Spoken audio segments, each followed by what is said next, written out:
Okay, so what I've got here is your standard scene that we set up together.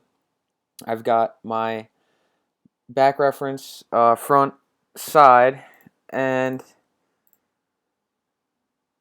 top.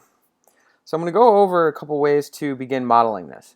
And what I'm going to do is go over two different ways that you could go about modeling really anything.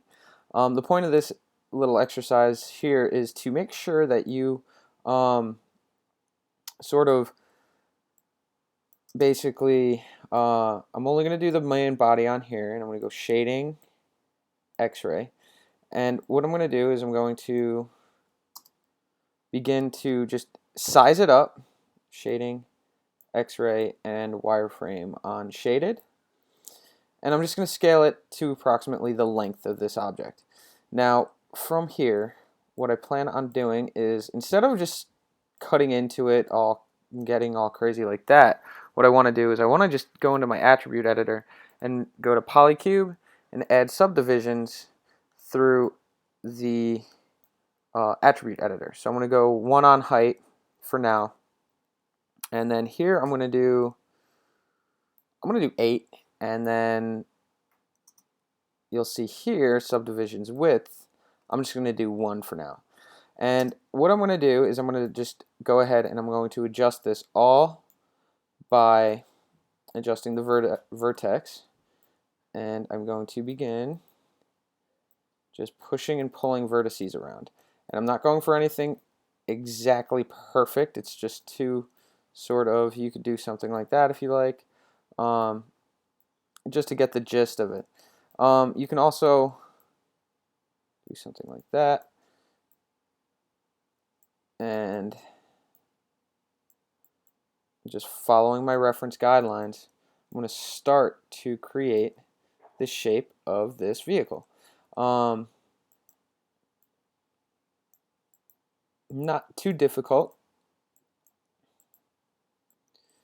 and you'll see here that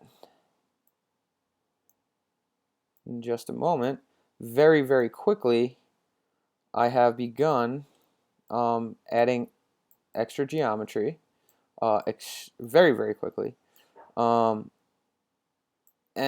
able to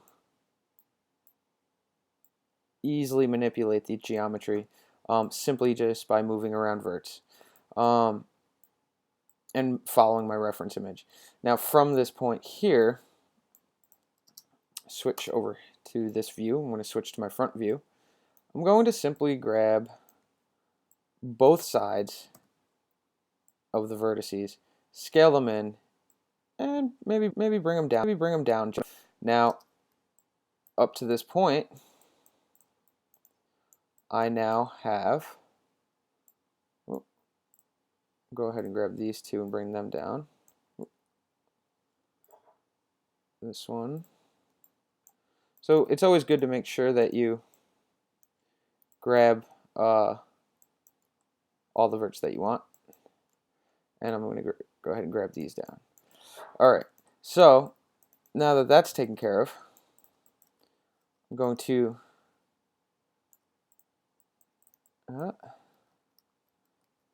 leave it as so. Now I've got the base shape. If I put it into smooth mode, it's starting to look like that shape. Now the other thing I can also do is I can go to X-ray here, shading, wireframe on shaded, same thing on all of these, and I'm going to switch to my orthographic top view and just go ahead and start to see what it looks like in here.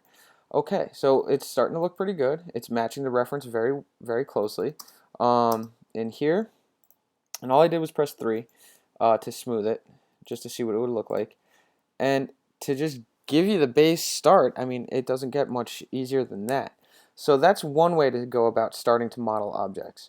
Another way, I'll show in another video after this, is a box modeling technique. And I'll use that technique to create the fenders here. And the fenders will do with this box modeling technique. And just to get things started, I mean, this is a really great way to get the base shape of something. Other things that you need to do is like extrude to get in the passenger seat and some other things. But for the most part, that's how you can go about starting out your topology to begin a model. And that's just using the attribute editor and pushing and pulling verts. So